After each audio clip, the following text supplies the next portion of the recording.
நீங்க எடுத்துக்க வேண்டிய விஷயங்கள் பொறுத்து மட்டும்தான் இருக்கு. முழுசா எல்லாமே இன்னைக்கு உங்க அக்கௌண்ட் பேலன்ஸ் வந்து ஜீரோவா கூட இருக்கட்டும், நில் பேலன்ஸா கூட இருக்கட்டும், பரவாயில்ல. அந்த ஒரு சந்தோஷத்தை நீங்க வாழ்ந்துட்டு போயிடுங்க. ஆனா ஒரே ஒரு நம்பிக்கையை மட்டும் இன்னைக்கு நான் சொல்றேன். என் வாழ்க்கையில நடந்த விஷயத்த இன்னைக்கு ஒரு நேத்து நடந்த ஒரு விஷயத்த நான் சொல்றேன். அந்த ஒரு பெண் வந்து என்கிட்ட பெண் முருகபக்தர் என்கிட்ட பேசும்போது வந்து இதுக்கு மேல நான் எல்லாமே இழந்துட்டோம், வாழ்க்கையே வந்து போயிடுச்சு. ஏன்னா ஜஸ்ட் பார்ன் பேபி, பிறந்த குழந்தை, ஒரு 6 மாச குழந்தையோட எங்க வாழ்க்கையை வந்து டோட்டலா முடிஞ்சுக்கணும்.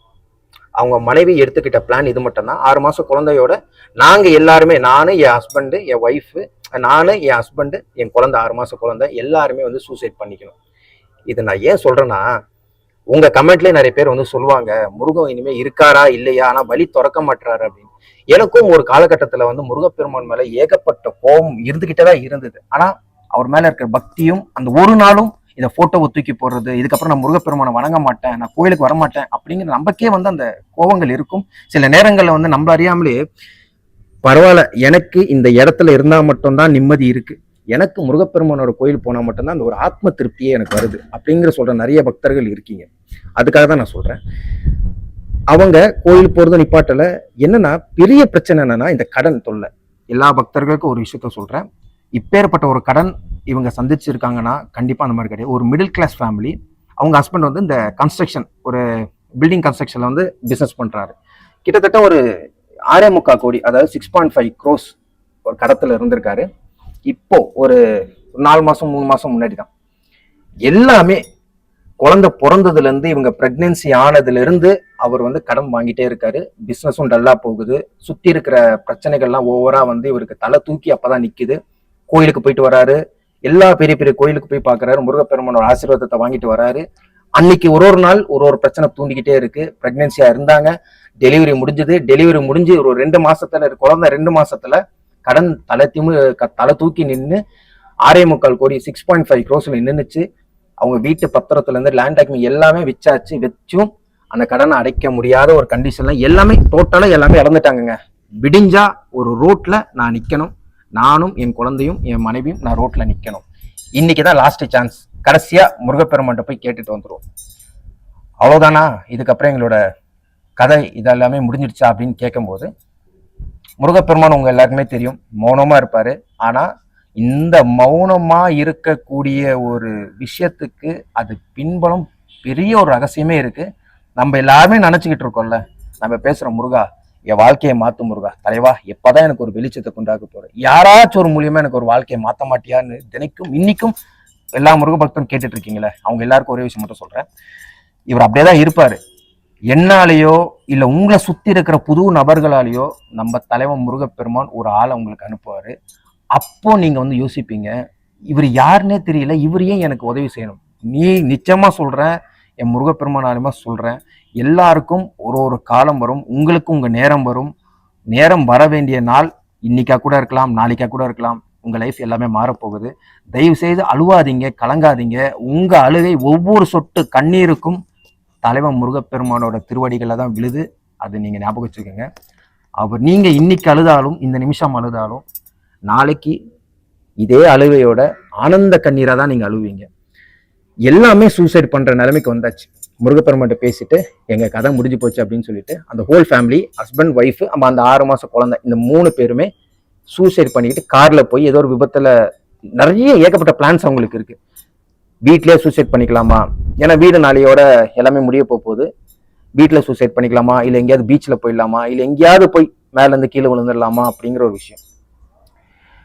அன்றைக்கு அடுத்த நாள் அந்த நைட் இவங்க எதுவுமே பண்ணிக்கல. இதுதான் மிகப்பெரிய ஒரு ஆச்சரியம். எல்லா முருக பக்தரும் கவனமாக பார்க்கணும். இதை தயவு செய்து பாருங்க. அன்னைக்கு இரவு அவங்க கிடக்குறாங்க.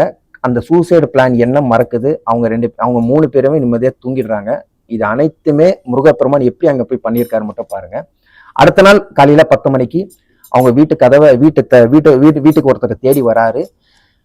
இவரு இந்த கன்ஸ்ட்ரக்ஷன் பிசினஸ் பண்றாருன்னு சொன்னல, இவரு ஒரு 2 வருஷத்துக்கு முன்னாடி வந்து ஒருத்தர்கிட்ட வந்து ஒரு அட்வான்ஸ் வாங்க வேண்டியது. அதாவது அவர் வந்து சொல்லியிருக்காரு, எனக்கு இந்த மாதிரி ஒரு காம்ப்ளெக்ஸ் கட்டி கொடுக்கணும், பிளஸ் என்னோட வீடும் கட்டி கொடுக்கணும், உங்ககிட்ட தான் அந்த ப்ராஜெக்ட் கொடுக்க போறேன், எனக்கு பண்ணி கொடுங்க அப்படின்னு சொல்லும்போது, இவர் வந்து அந்த டைம்ல பண்ண முடியாத ஒரு காரணத்தினால இவர் என்னால பண்ண முடியாது அப்படின்னு சொல்லிட்டாரு.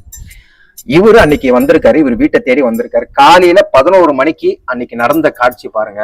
இன்னைக்கும் சொல்லும் போது என்னால இதை எப்படி எடுத்துக்க கூடிய நிலைமையில இருப்பேன்னு கூட எனக்கு இப்போ பேசறது கூட என்னால முடியல.